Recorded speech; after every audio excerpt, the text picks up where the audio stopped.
Welcome to DMLT YouTube channel. दोस्तों आज आप सब कैसे हो? आई होप आप सब अच्छे होंगे। आज हम पढ़ेंगे बोन मेरो के बारे में। दोस्तों बोन मेरो एग्जामिनेशन है, उसके बारे में हम पूरी इन्फॉर्मेशन जानेंगे। ये क्यों ज़रूरी होता है, जैसे कि मेडिकल स्टूडेंट होते हैं उनके लिए भी ज़रूरी होता है बोन मेरो टॉपिक्स, एंड जो नॉन मेडिकल स्टूडेंट होते हैं जो नॉन मेडिकल होते हैं उनके लिए भी, सबको ही जो बोन मेरो की इन्फॉर्मेशन होना बहुत ही ज़रूरी है। अब हम देखते हैं बोन मेरो के बारे में। दोस्तों बोन मेरो है वो एक बहुत ही इम्पोर्टेंट टॉपिक्स है MLT का, DMLT का लैब टेक्नीशियन के लिए बहुत ही इंपॉर्टेंट टॉपिक्स है। और इस जो बताया जा रहा है वो अच्छे से ध्यान से पढ़िए। एंड इसकी जो भी नोट्स वगैरह है, PDF वगैरह है, वो आपको नीचे डिस्क्रिप्शन बॉक्स के अंदर लिंक दी हुई है टेलीग्राम की, वहाँ से ज्वाइन कर लीजिए और नोट्स वगैरह वहाँ से अवेलेबल हो जाएंगे। अब हम देखते हैं बोन मेरो के बारे में। बोन मेरो क्या है, चलो तो फिर preparation of bone marrow and smear examination and इसकी अदर इन्फॉर्मेशन है। यानी कि जो अब हम बोन मेरो की प्रिपरेशन देखेंगे और बोन मेरो की स्मेर वगैरह है वो सब देखेंगे। एंड इसकी जो अदर इन्फॉर्मेशन है बोन मेरो की, वो आज के इस वीडियो के अंदर देखते हैं।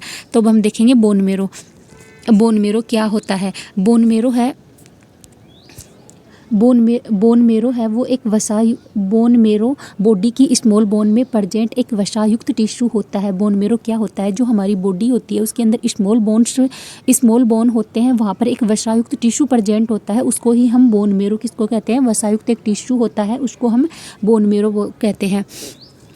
नेक्स्ट है कि बॉडी की जो इंटरनल केविटी में जो अपना बोन मेरो है वो बॉडी की इंटरनल केविटी होती है, वहाँ पर जो कार्बनिक पदार्थ होता है वहाँ पर भी हमें बोन मेरो देखने को मिल सकता है। बोन मेरो क्या होता है कि ये वसायुक्त एक टिश्यू होता है, यानी हड्डियों के बीच में एक स्पेस होता है, एक छोटा स्पेस होता है। छोटे छोटे अगर जो हड्डियाँ वगैरह होती है, बोन्स वगैरह, उनके बीच में एक स्पेस होता है, एक छोटे छोटे स्पेस होते हैं, होल्स, उनको हम उन्हें हम बोन मेरो कहते हैं। बोन मेरो है वो इंटरनल केविटी में पाया जाने वाला बोन मेरो है वो इंटरनल केविटी के अंदर पाया जाता है। ये एक कार्बनिक पदार्थ होता है। नॉर्मली देखते तो हम बोन मेरो है वो 2 टाइप्स का होता है। बोन मेरो कितने टाइप के होते हैं, 2 टाइप्स के होते हैं, red bone marrow and yellow bone marrow. क्या होता है, red bone marrow and yellow bone marrow. अब देखते हैं रेड बोन मेरो के अंदर क्या होता है कि ये जो रेड बोन मेरो है ये बॉडी की जो फैट एंड बोन, जैसे हिप बोन और वर्टिकल जो केस रुके होते हैं वहाँ पर प्रेजेंट होता है। बोन मेरो क्या होता है कि जो हमारी बॉडी के अंदर जो फैट होते हैं, जैसे कि हिप बोन, या फिर ये हिप बोन फिम्बर, ये हिप बोन से फिम्बर है, यहाँ पे हमें बोन मेरो देखने को मिलता है। और क्या है कि जो बोन मेरो जैसे कि रेड बोन मेरो जैसे कि ह्यूमन्स है, उसकी एज जैसे एज इंक्रीज होती जाती है, वैसे ही जो रेड बोन मेरो है वो येलो बोन मेरो के अंदर चेंजिंग हो जाता है।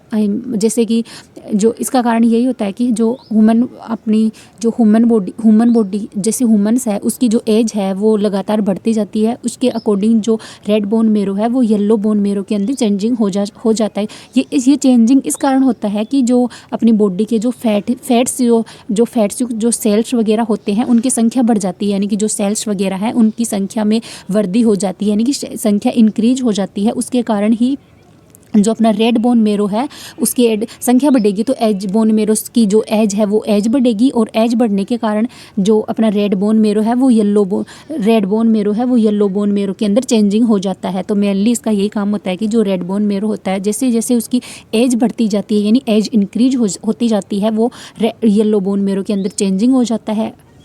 और अब हम देखेंगे जो बोन मेरो है उसके कंपोजिशन क्या होते हैं। बोन मेरो के कंपोजिशन क्या होते हैं, बोन मेरो के कंपोजिशन जैसे कि जो इनमेच्योर एंड जो मेच्योर सेल्स होती हैं, ब्लड सेल्स होती हैं, फैट सेल्स होती हैं। और ब्लड सेल्स के अंदर अपन ले लेते हैं जैसे कि WBC है, RBC है, ये सब जो फैट सेल्स होते हैं उनके अंदर हम फैट सेल्स के अंदर हम क्या लेते हैं, जैसे कि आरबीसी, डब्ल्यूबीसी, प्लेटलेट्स या ब्लड वेसल्स एंड जो नर्व होती हैं, ये सब इसके जो बोन मेरो का कंपोजिशन है वो इसके अंदर ये सब इंक्लूड हो जाती है बोन मेरो के अंदर। तो बोन और अपने जो बोन मेरो है इसके बारे में ये देखा कि बोन मेरो 2 टाइप से होता है, red bone marrow and yellow bone marrow. अब हम देखते हैं कि बोन मेरो है उसकी जो रिक्वायरमेंट है वो बोन मेरो की, यानी कि जो बोन मेरो का एग्जामिनेशन है वो क्यों करते हैं, इसकी आवश्यकता हमारी ह्यूमन बॉडी, इसकी आवश्यकता हमें क्यों पड़ती है बोन मेरो एग्जामिनेशन की। तो बोन मेरो एग्जामिनेशन है,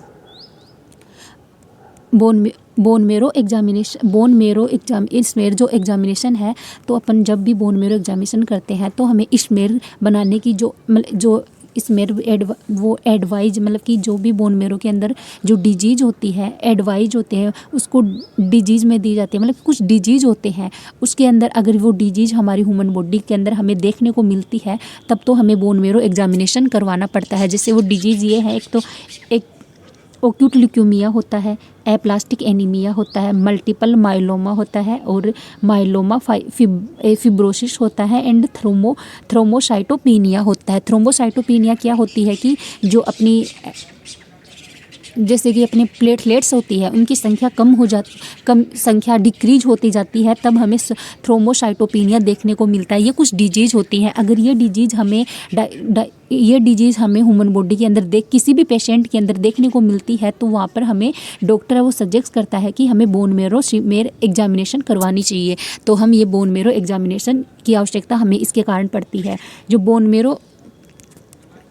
बोन मेरो एग्जामिनेशन की जो एडवाइज है वो हमें HIV के जो पेशेंट होते हैं उसको डिफिशियंस सिंड्रोम में भी की जाती है। जैसे कि HIV के पेशेंट होते हैं उनको डिफाइन करने के लिए, उसको डायग्नोसिस करने के लिए भी हम बोन मेरो एग्जामिनेशन करते हैं। मतलब मेनली जो बोन मेरो एग्जामिनेशन है वो क्या है, मेनली जो बोन मेरो एग्जामिनेशन है हम डायग्नोसिस का पता, मतलब कि जो पेशेंट के अंदर अगर कैंसर है तो उस कैंसर को डायग्नोसिस करने के लिए हम बोन मेरो एग्जामिनेशन करते हैं। इस बोन मेरो एग्जामिनेशन से हमें मेनली ये पता चल जाता है कि कैंसर है वो हमारी ह्यूमन बॉडी के अंदर किस हद तक है, मतलब कहाँ तक उसकी जो स्टेज है कैंसर की वो कहाँ तक फैला हुआ है, किस स्टेज तक जो कैंसर है वो किस स्टेज तक फैला हुआ है, यानी कि कहाँ तक ह्यूमन बॉडी के अंदर पेशेंट के अंदर कैंसर फैला हुआ है। ये सब डायग्नोसिस करने के लिए हमें डॉक्टर सजेस्ट करता है बोन मेरो एग्जामिनेशन के लिए। बोन मेरो की जो स्मेर एग्जामिनेशन है इसके लिए हमें डॉक्टर सजेस्ट करता है।